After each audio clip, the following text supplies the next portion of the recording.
Yeah, hi, my name's Ron White, and I'm an artist here at Summit Art Space on the 3rd floor. I do sculpture, portrait sculpture, and large-scale mural drawing. Started drawing and sculpting in undergrad school in the 80s, and then in the 90s took a little segue between there and grad school, and then realized I really wanted to go to grad school.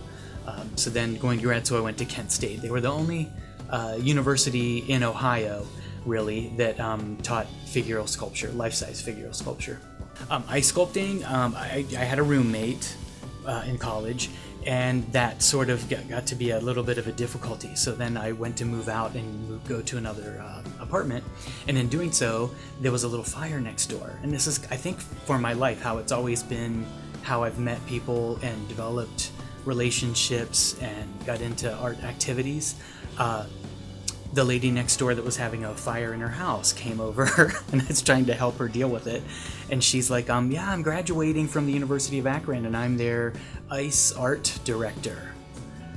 I never knew there was such a thing. So she said, well, if you are interested, why don't you go to the university and talk to the chef? And since you have a master's in figural sculpture, he will probably teach you how to carve ice, and then you can help them to carve more complicated ice. And then that's how that worked.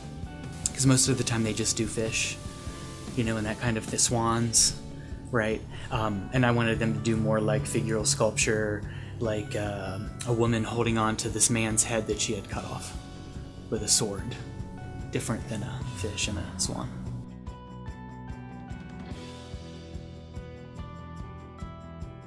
In my head, it's different because I like to imagine it as being several hundred drawings, and then whenever the drawings sort of all like animate together, then it becomes a sculpture. So I see form as like several flat things that then create a volume. So I think that's why I can't separate myself between the 2-dimensional and the 3-dimensional art. I have to have both of them. I'll do one for a while, 3D, and then I just have to get back over and doing a 2-dimensional one. I do have the idea in my head. Early on, what I would do is I would have totally photographically, like 3D, perfect photographic hyperreal sculpture of a person. I think I react to society as it's happening, life as it's happening, and since politics are kind of such a big deal right now, because it's so strange, like in my whole life it's never been so strange. Like, I really don't like anybody that's running for an office, but someone has to be there, you know? So I think that's what's happening to my artwork and to me, so I think I'm just commenting on that situation. Right, like the piece over there that's called The Politician, and he has like 7 mouths, and it's a mouth from each one of the people running. Or you could just look at it as one person that's talking out of that expression, both sides of their face.